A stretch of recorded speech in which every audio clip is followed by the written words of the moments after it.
வணக்கம் சார். வணக்கம் சார், இன்னொரு பக்கம் ஜனநாயகன் திரைப்படம் வந்து இப்போ தணிக்கை கொடுக்க மாட்டேன் அப்படின்ட்டு வந்து அந்த கேஸை 21ஆம் தேதிக்கு மாற்றிட்டாங்க. பட் ஆனால் வந்து இப்போது ப்ரொடக்ஷன் சைட்லேருந்து சுப்ரீம் கோர்ட் போயிருக்கிறதா ஒரு தகவல் இருக்குது சார். அது என்ன சார் நிலவரம்? ஆமாம், நான் எதிர்பார்த்து தான் வந்து சில பேர் கூட சொன்னாங்க வந்து இல்லைங்க 21ஆம் தேதி அதை திரும்பவும் அந்த கேஸை எடுத்துக்கிறோம் அப்படின்னு சொல்லி தள்ளி வச்சுருக்காங்கன்னு போது சுப்ரீம் கோர்ட் போக முடியுமா அப்படின்னாங்க வந்து. அப்புறம் நமக்கு தெரிஞ்ச அட்வொகேட் நண்பர்கள்ட்ட கேட்டபோது இல்லை போகலாம், மேல் முறையீட்டுக்காக போகலாம், மனு செய்யலாம் அப்படின்போது இப்போ கேவிஎன் நிறுவனம் ஒரு அவசர வழக்காக எடுத்துங்கன்னு முறையீட்டு பண்ணியிருக்கிறதா ஒரு தகவல் வருது. ஒருவேளை திங்கக்கிழமை அது வந்தாலும் வரலாம்.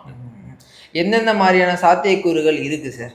இல்லை, ஒருவேளை அங்கே சுப்ரீம் கோர்ட்டில் அந்த ஜட்ஜி வந்து இந்த படத்தை ரிலீஸ் பண்ணிக்கலாங்க, யூஏ கொடுத்துருங்க அப்படின்னு ஒரு தீர்ப்பு வந்தால் 14ஆம் தேதி 15ஆம் தேதி படத்தை வருவதற்கான வாய்ப்பு இருக்குது. வந்து ஒருவேளை அந்த கேஸ் இன்னும் நடக்க ஆரம்பிக்குது, அதுக்கான தீர்ப்பு வேறு விதமாக வருது, வேறு வந்து சென்சாரை பார்க்கட்டும், மறுபடியும் வந்து நாங்கள் தள்ளி வைக்கிறோம், அந்த மாதிரியான அது வேறு ஏதாவது வந்ததுன்னா நீங்கள் சொல்கிற மாதிரி ஒரு ஜனவரி இறுதி அல்லது பிப்ரவரி முதல் வாரத்துக்கு போகிறதுக்கான வாய்ப்பு இருக்குது. ஒரு சிலர் என்ன சொல்கிறாங்க அப்படின்னா, எலெக்ஷனுக்கு முன்னாடி படத்தை இறக்குங்க, அப்போ தான் அந்த ஒரு வீரியம் இருக்கும் அப்படின்ற மாதிரியும் வந்து சொல்கிறாங்க சார். பட் ப்ரொடக்ஷன் சைட்லேருந்து பார்க்கும்போது அது பாசிபிளா சார்? இல்லை, நீங்கள் ஒரு படத்தை வந்து எப்போவுமே ரிலீஸ் டேட் அறிவிச்சிட பிறகு அந்த டேட்டை தள்ளி போகிறதே வந்து அந்த படத்துக்கு ஒரு பின்னடைவு தான்.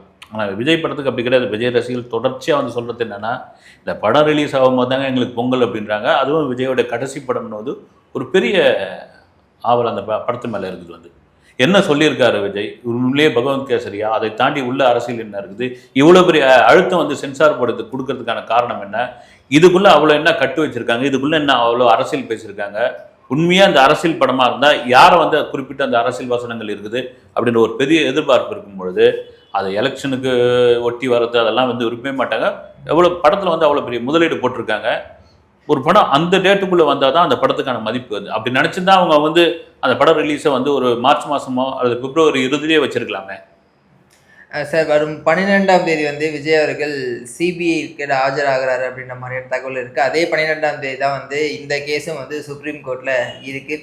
நிறைய பேர் சொல்கிற ஒரு விஷயம் வந்து என்னென்னா, இதை எடுத்து நம்ம கனெக்ட் பண்ணி பார்க்கும்போது கூட்டணிக்கான ஒரு அழைப்பு தான் இது, கூட்டணிக்கான ஒரு எச்சரிக்கை தான் இது.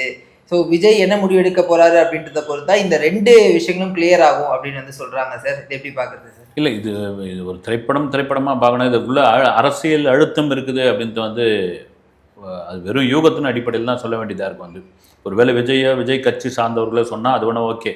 மற்றபடி பார்த்தீங்கன்னா இது உண்மையிலே இந்த படத்தில் என்ன பிரச்சனை இருக்குது, சென்சார் ஏன் இவ்வளோ இதுவாக இருக்குது, சென்சாருக்கு வந்து யூகோ பிரச்சனையா, இதில் 12ஆம் தேதி அவர் வந்து சிபிஐ வந்து சம்மன் அமைச்சிருக்காங்க ஆஜராக சொல்லி. அவர் நேரில் போவாரா அல்லது வந்து வழக்கறிஞர் அப்புறம் குடும்பத்தினரும் நேரில் போவார்ன்ற மாதிரி சொல்லியிருக்காங்க. வந்து இது அரசியல் பின்னணி இருப்பதா எனக்கு வந்து தெரியல. வந்து திடீர்னு காங்கிரஸ் ஆதரவு கொடுத்தவொடனே இது காங்கிரஸ் ஆதரவு கொடுக்குதுன்றாங்க, பிஜேபி இதுக்கு எதிராக நடக்குது. ஒருவேளை சென்சார் போர்டு வந்து மாநில அரசுக்கிட்ட இருந்ததுன்னா இது வந்து டிஎம்கே தான் இதுக்கான காரணம், அவங்க தான் அழுத்தம் கொடுக்குறாங்கன்னு என்ன வேணாலும் பேசலாம். ஒரு திரைப்படம், அந்த திரைப்படத்திற்கு ஒரு தணிக்கை வாரியத்திற்கும் நடக்கிற ஒரு பெரிய பனிப்போர்னு கூட எடுத்துக்கலாம். அது சார், இப்போ உச்சநீதிமன்றம் வந்து ஒருவேளை நீங்கள் வந்து ரிலீஸ் பண்ணுங்க அப்படின்னு வந்து சொன்னால் கூட சென்சார் போர்டு கொடுக்குறோம்ல சார், அந்த அப்ளிகேஷன் அவங்ககிட்ட அந்த ஒரு நாங்கள் யூபிஐ சான்றிதழ் கொடுக்குறோம் அப்படின்ற ஒரு விஷயத்த கொடுக்கணும்ல சார். அதை வந்து டிலே பண்ணால் மேபி இன்னும் பிப்ரவரி அந்த மாதிரி போகிறதுக்கு வாய்ப்புகள் இருக்கா சார்? இல்லை, அவங்க தான் உச்சநீதிமன்றமே சொல்கிறாங்கல்ல, நீங்கள் கொடுத்துருங்க அப்படின்னு. தணிக்கை செய்யப்பட்ட படம் தானே பார்த்தாச்சு இல்லைங்களா, நீங்கள் கொடுங்கன்னு போது வந்து அவங்க கட்டுக்கும் மியூட்டுக்கும் ஒத்துக்கிட்டாங்க. நீங்கள் கொடுங்கன்னு சொல்லும்போது அதுக்கான மறுப்பு எதுவும் இருக்காதுன்னு நினைக்கிறேன் நான்.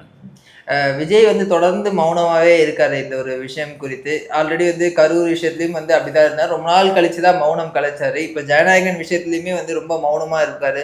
ஒரு கடத்தை பார்க்கும்போது விஜய் ரொம்ப அமைதி காக்குறாரோ அப்படின்னு வந்து ரசிகர்களே கேட்குறாங்க சார்.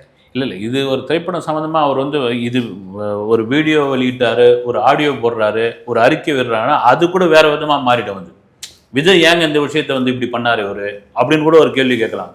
திடீர்னு ஒரு வீடியோ போடுறாரு உணர்ச்சி வசப்பட்டு, என் படத்தை நீங்கள் தடை பண்ணீங்களா ஆவறது என்னான்னு, அது வேற ஒரு எதிர்வினையாக மாறிச்சுன்னா விஜய் ஏங்க சும்மா இருக்கக்கூடாதா, ஒரு படத்துக்காக இப்படி வந்து வீடியோ போடணுமா, இவர் இதுக்கு முன்னாடி எத்தனை படத்துக்கு அப்படிலாம் போட்டிருக்காரு அவர் நடித்த படத்துக்கு அப்படின்ற ஒரு கேள்வி இருக்கும். இது அமைதியாக இருக்கிறது தான் ரொம்ப நல்லது. ஆமாம், நன்றி சார். வணக்கம்.